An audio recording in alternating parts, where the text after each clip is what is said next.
In this lesson, we're going to be talking about how to factor special cases. And I've also added an extension called rational coefficients. So we'll talk about the rational coefficients a little bit later in the lesson. Let's go ahead and talk about how to factor the first special case. This special case is called the difference of squares. So this is a situation where you're going to factor something, and when you see it, it's called the difference of squares. So here's what the difference of squares looks like. Basically what it is a squared minus b squared. That's going to equal the quantity of a plus b times the quantity of a minus b. So let's go ahead and look at the first example here. You can see that I have 25x squared minus 36. Notice that the first term, 25x squared, is a perfect square number. So I could take the square root of that and have a perfect square. Same thing with 36. So because that first term is a square, a perfect square, and the second term is also a perfect square, and because I have a subtraction sign, this is called the difference of squares. So when you have a situation like this, you always are going to factor it like this. You're going to have two binomials, and in the first space in each of the binomials, you're going to take the square root of 25x squared. Luckily, we did that in the last unit. That's going to give us 5x. I'm going to go ahead and place that 5x in both of the positions at the beginning of each binomial. Then I'm going to focus on my operations. Notice up in my example here, I have a plus sign and a minus. A difference of squares is always going to give you a plus and a minus. So I'm going to go ahead and put that into my binomials. And then the last piece is going to be that second term, 36. I'm going to take the square root of 36, which we know is 6, and I'm going to go ahead and put that in the second position. So therefore, I have factored this special case called the difference of squares. Now, common mistake with this type of question is if you look at these two binomials here, you're going to notice that it's not going to be the same as this, 5x plus 6 squared, because it's not saying that I have two 5x plus 6's. So be really careful with that. Also, before we move on to the next one, I did want to make a point up here up at the top. So if you look at this little note here at the top, it says, this example is not a difference of squares. And you probably noticed that 9x squared is a perfect square, and then 25 is a perfect square.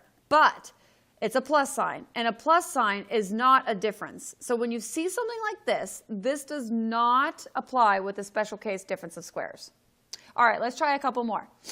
You can see here that I have a coefficient of 1 with an x squared, and 1 is a perfect square, and x squared is a perfect square. We also know that 81 is a perfect square. I have a subtraction sign, so I've checked everything. I'm going to go ahead and break it into my two binomials.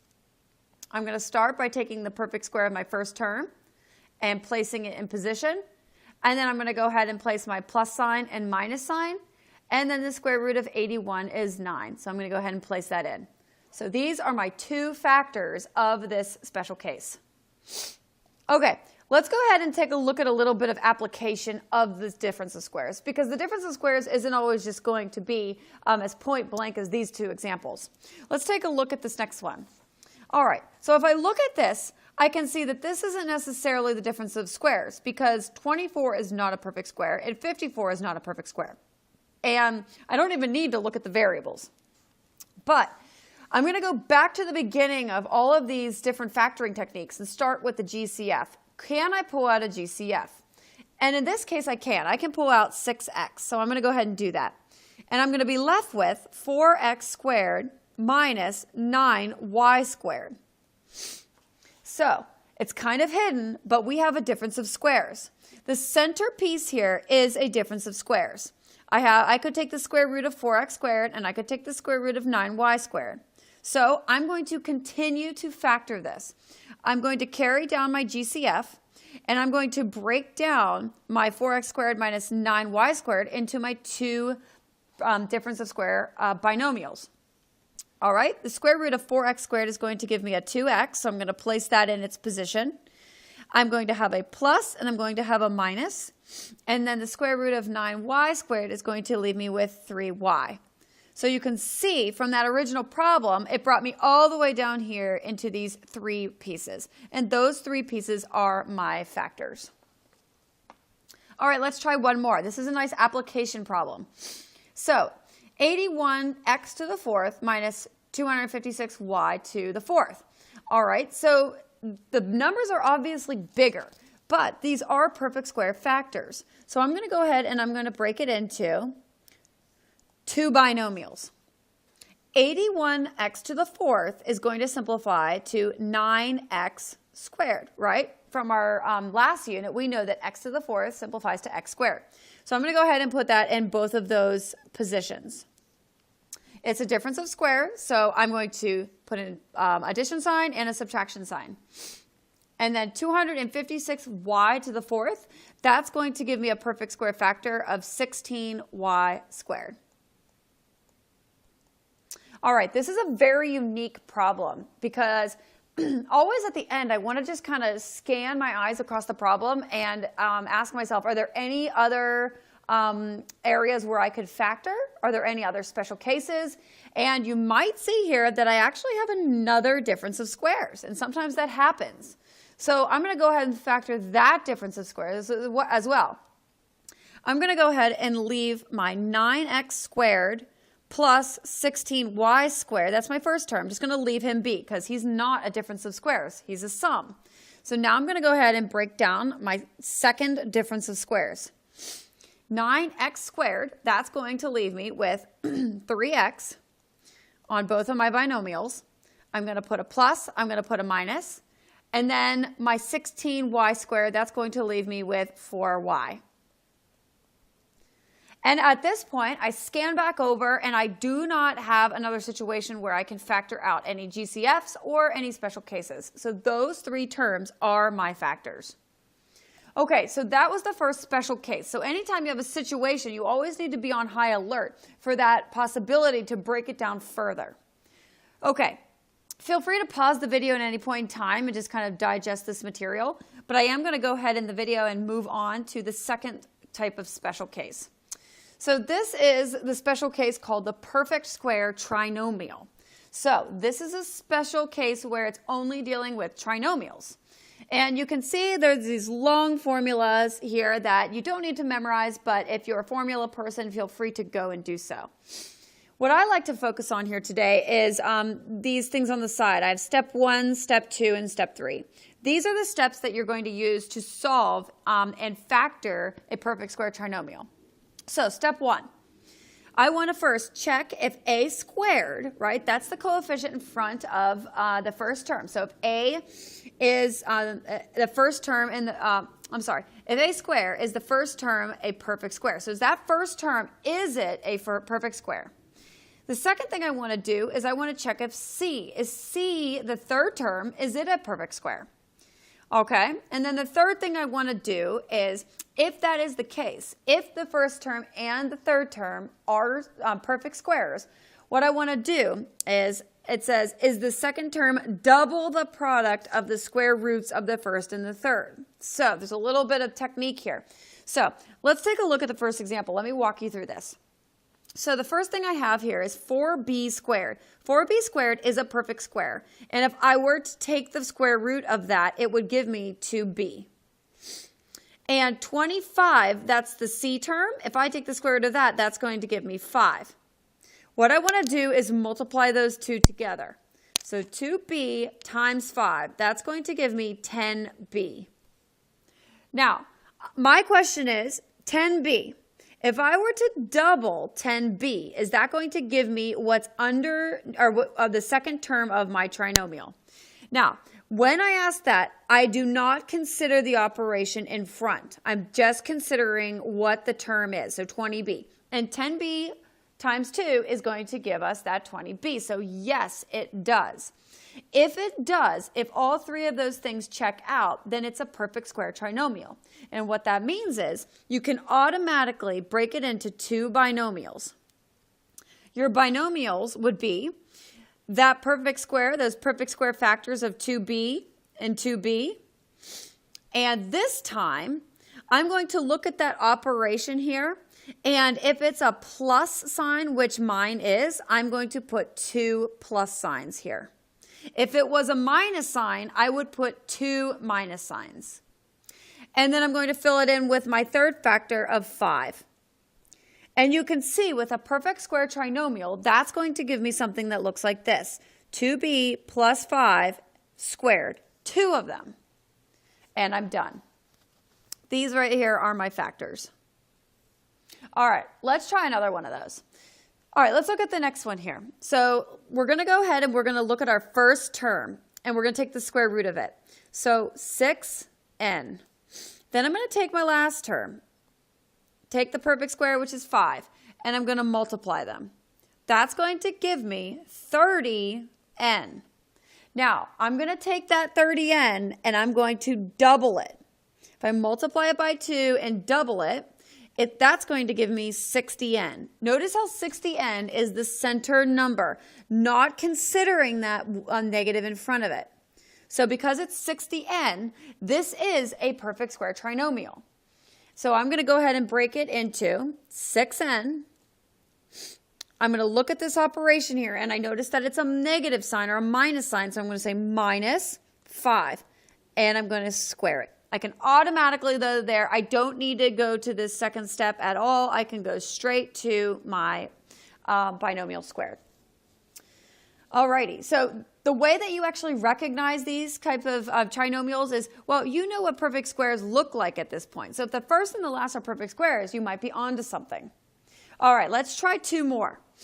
So this next one, I look at my first term and I look at my last term, and I do not have perfect square factors, but I do have a GCF. So I'm going to go ahead and pull out my GCF and see what that does. I'm going to go ahead and break that into 4x squared plus 4xy plus y squared. All right. Now I have a trinomial inside, and it's actually a perfect square trinomial. So I'm going to go ahead and break him down. 2x, and I see that 4x squared is going to leave me with 2x, and my y squared is going to leave me with y. So if I multiply those are going to give me 2xy. If I double that, that's going to give me that 4xy, which is that center piece. So I have myself a perfect square trinomial. I'm going to break it down. My trinomial is going to break into 2x plus y squared. And I'm done. All right. One more. Let's take a look here. Again, as we look at this, we can see that, well, I don't have perfect square factors beginning to end. But I do have a GCF, so I'm always testing my GCF, just like all the other methods that we've learned. So I'm going to go ahead and pull my GCF out, and I'm going to go ahead and factor this. Okay, now let's say that you didn't recognize that this one's a perfect square trinomial. Notice inside, the next thing that you would do is that you would factor this using your technique where your A coefficient is greater than 1. And you're still going to end up with the same answer. But the special case is kind of helpful because it gets you to the answer faster. Let's see if this is a perfect square trinomial. 4x squared turns into 2x. My 9 turns into 3. If I multiply those give me 6x. If I double that, that's going to give me 12x, which is my center number, not looking at that operation. So yes, I do have a perfect square trinomial. So I'm going to rewrite it as my GCF times 2x minus 3, and I'm going to square it. There it is. I am all done.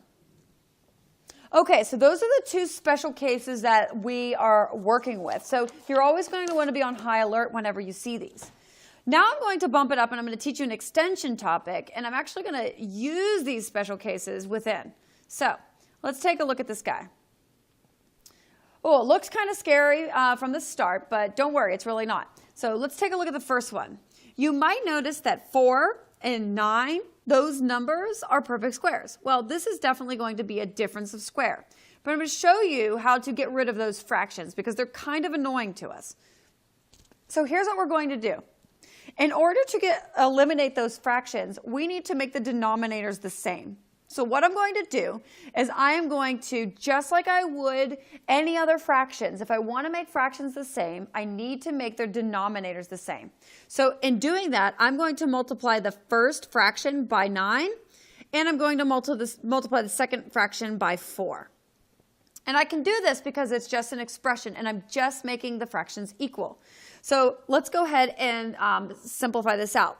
That's going to give me 9 over 36 x squared minus 4 over 36. See how my denominators are the same?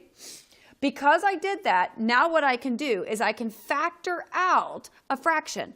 I'm going to factor out 1 out of 36 because that is what's in my denominator.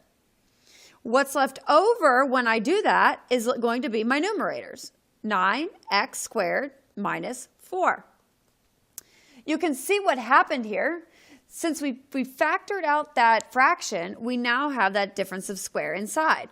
So I'm going to go ahead and continue this, 1 over 36, and then my two binomials, which is going to be 3x plus 2 and 3x minus 2.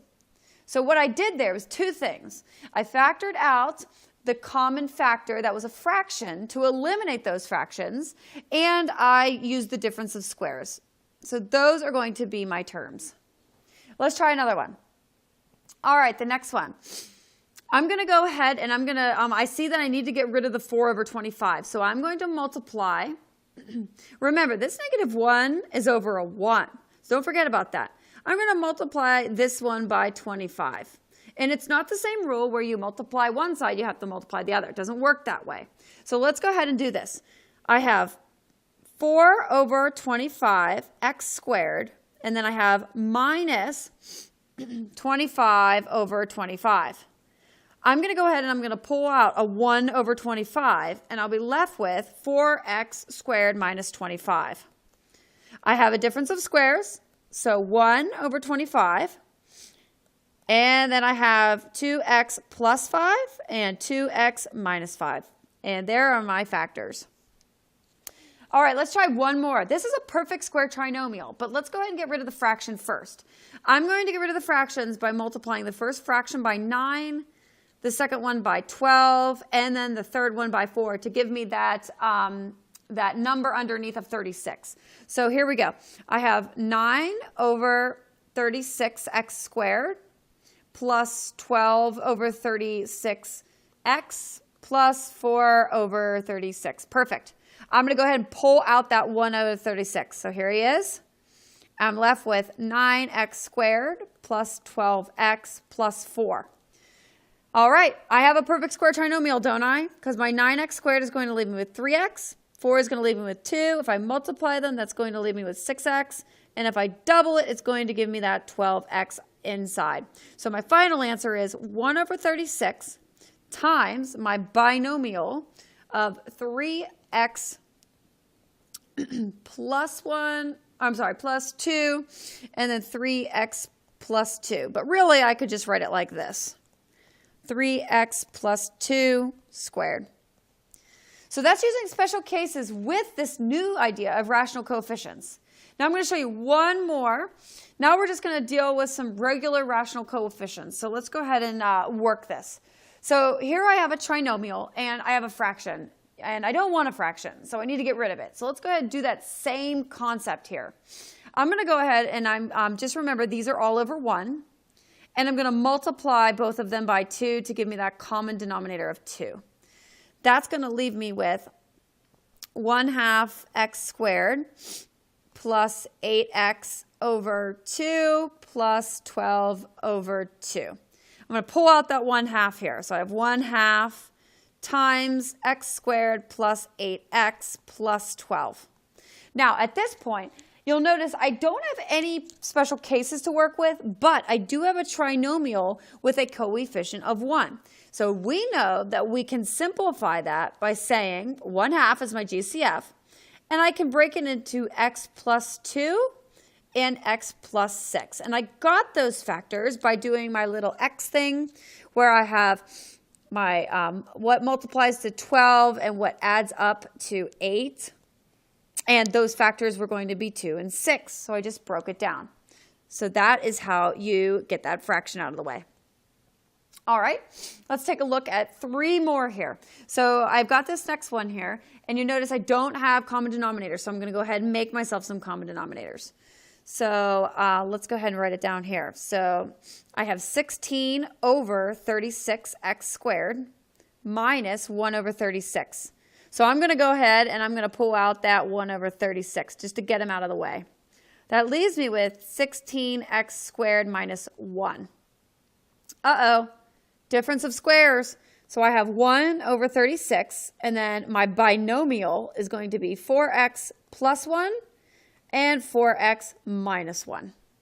And you've got the fraction out there, and you've got your terms, you're good to go. All right, next one here, let's go ahead and make our common denominator. I'm going to go ahead and I'm going to multiply these guys by 5 to make that common denominator of 5. So that's going to leave me with 4 over 5x squared plus 45 over 5x minus 50 over 1. All right, I'm going to go ahead and pull out 1/5. And I'm going to be left with what's on top, 4x squared plus 45x minus 50. Okay, so now you see what's underneath here. Now we have to go ahead and factor this. You're probably moaning and groaning thinking, oh, I have a trinomial with a coefficient greater than 1. So we have to do our little method here where we have our, we have to multiply 4 times 50, and that's going to give me 200. And my number underneath, 45. And I need 2 numbers that multiply to give me 200 and 2 numbers that give me 45 when I add them. And I'll be honest with you, there is no answer for this one. Actually, underneath here ends up being prime. So to save yourself the trouble here, your final answer is just going to be that piece right there. That is fully factored. You can't factor it any further. But let's go ahead and look at one example where you actually do have to factor that trinomial inside. So let's go ahead and do that. I'm going to go ahead and make my common denominator of 2. I'm sorry, 4. I'm going to multiply it by 2. So that's going to leave me with 10x squared over 2 minus 1/4 x minus 2/4. All right, I'm going to go ahead. I meant to put a 4 here. I'm sorry, 4. I'm going to go ahead and pull out a 1/4. So there's a 1/4, and I'm left with what's on top of 10x squared minus x minus 2. Okay, you're probably moaning and groaning again because I have a trinomial with a coefficient greater than 1.